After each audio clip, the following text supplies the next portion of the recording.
డబ్బు, అనారోగ్యం, ఉద్యోగం, వ్యాపారం అప్పులతో బాధపడుతున్నారా? మీకోసమే మేనిఫెస్టింగ్ మిరాకిల్స్ 11 days ప్రోగ్రామ్.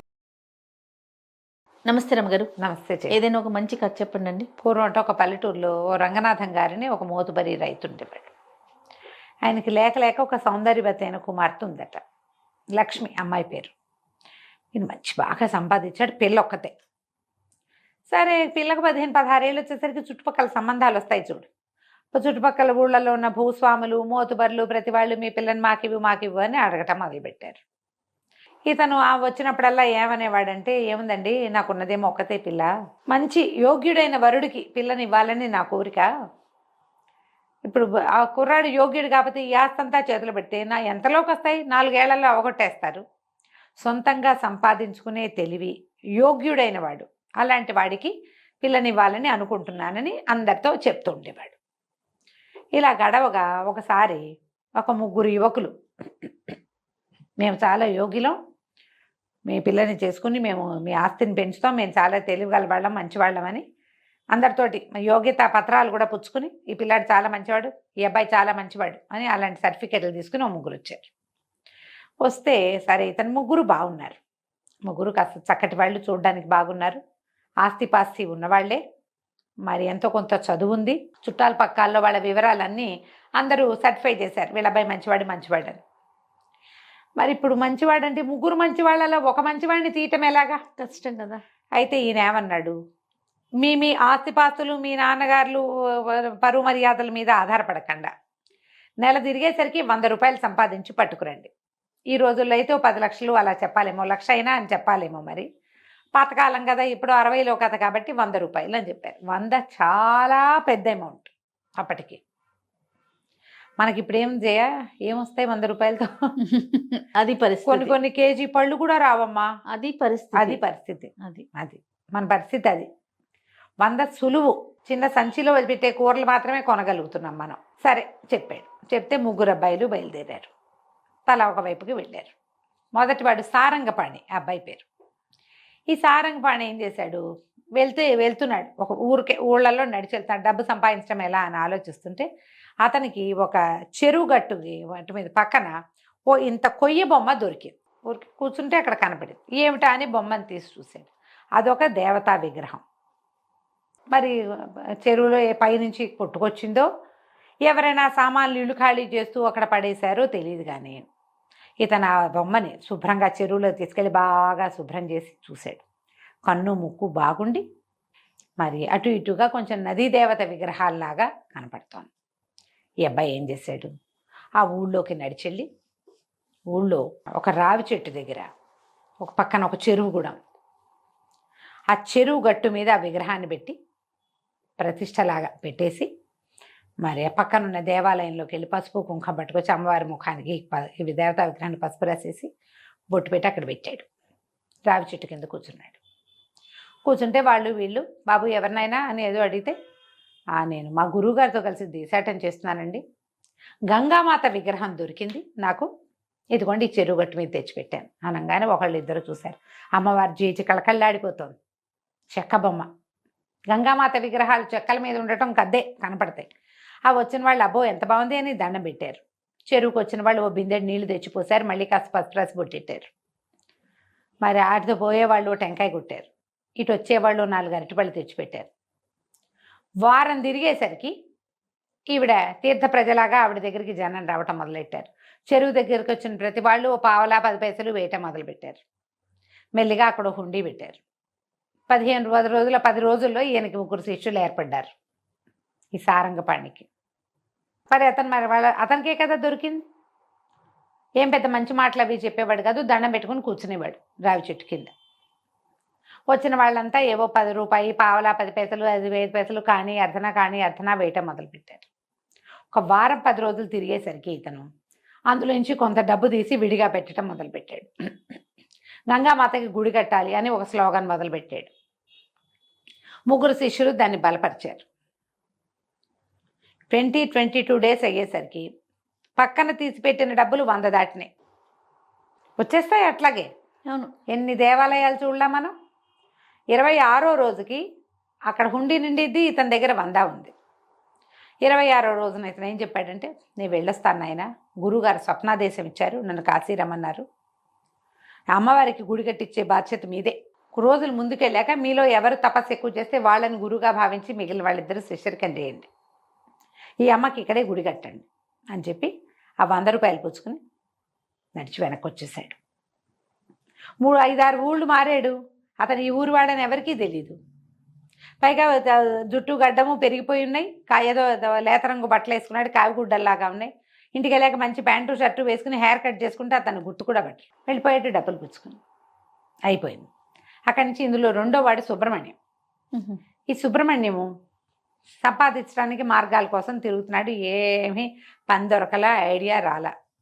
చిన్నపిల్లలు ఆడుకుంటుంటే వాళ్ళ దగ్గర వాళ్ళు ఏదో తింటుంటే నాకు కూడా పెట్టండి అని అట్లా ఆహారం స్వీకారం చేయటం మొదలుపెట్టాడు.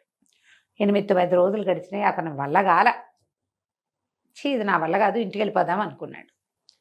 5-6 ఊళ్ళు దాటేశాడు. ఆ ఊరు ఈ ఊరు నడుస్తూ ఓ ఊళ్ళో ఇతను ఇంక వెళ్ళిపోదాం ఇక వెనక్కి, ఇక నేను ముందుకు వెళ్ళను ఈ సంపాదన కోసం అని అనుకుని వెనక్కి తిరిగేసరికల్లా ఏమైంది, కొంత దూరం నడిచి వస్తుంటే చీకటి మాటన ఎవరో మనిషి పరిగెడుతూ ఇతన్ని గుద్దేసేసరికల్లా కింద పడ్డాడు.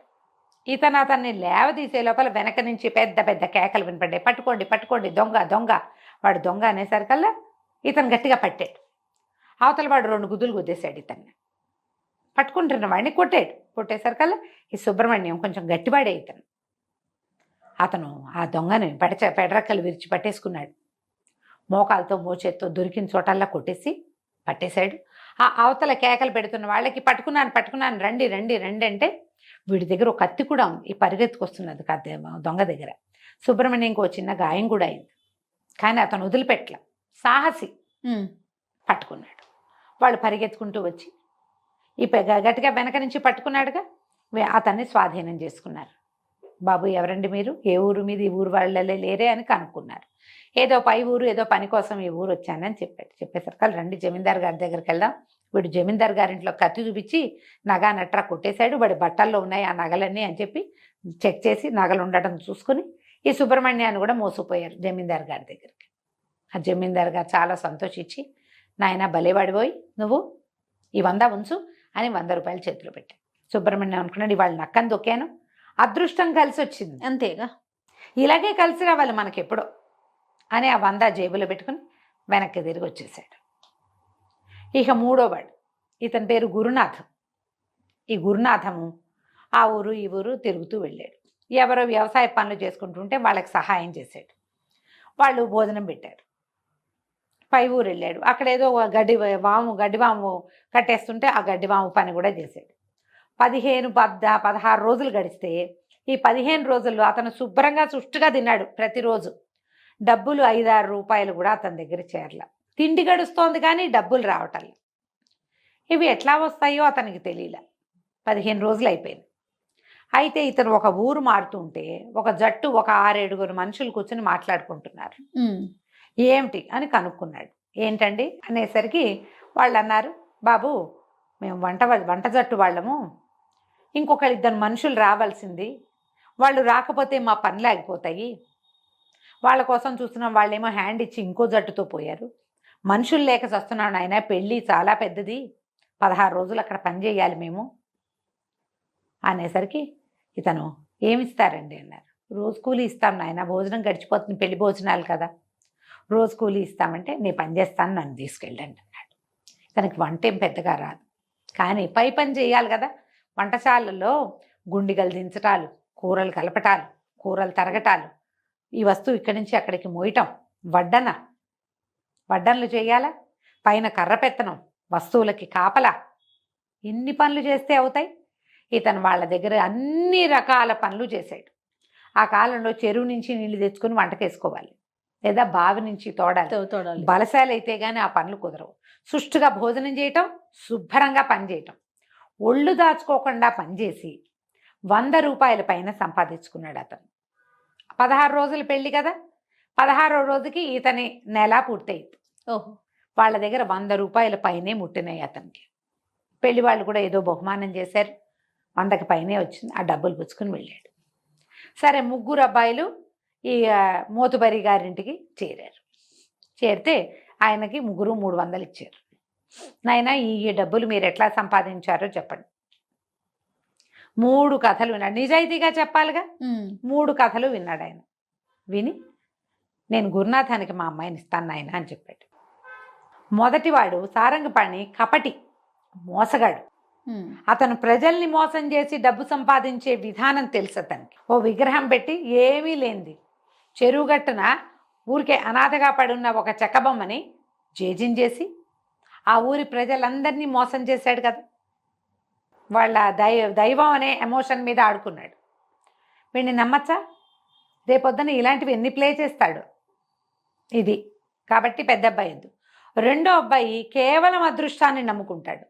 అతని ముందు 15 రోజుల్లో ఒక్కరోజు కూడా పని చేయలే, ఎక్కడ ఆలోచిస్తూనే ఉన్నాడు. పైగా ఎవరో పిల్లలు వెళ్తూ అన్నాలు తింటుంటే వెళ్ళి వాళ్ళ దగ్గర నాకు ముద్ద పెట్టండి అని తిన్నాడు. వాడిని ఎట్లా నమ్ముతావు? అదృష్టం నమ్ముకుంటే కుదురుతుందా? కానీ మూడోవాడు శ్రమని నమ్ముకున్నాడు. సరైన పని చేశాడు. ఏ పనైనా చేస్తాడు అతను. పని చేయగలిగేవాడే కదా బతకగలుగుతాడు ఎప్పుడు కూడా. వీడికి ఎప్పటికీ అడ్డులేదు ఇక జీవితంలో. ఎక్కడైనా ఇతను పట్టుబడిపోతాడు, దొరికిపోతాడు, చెడిపోతాడు, ఏం లేదు. ఎంత చెడిపోయినా పని చేసుకుని బతకగలడు. అందుకని అతనికి మా పిల్లని ఇస్తానని చెప్పి వాళ్ళ అమ్మా నాన్న కబురు చేశారు. యోగ్యతా పరీక్ష ఈ రకంగా పరిణమించింది. కథ కంచికి మనం ఇంటికి. బాగుంది. నమస్తే. నమస్తే జయ.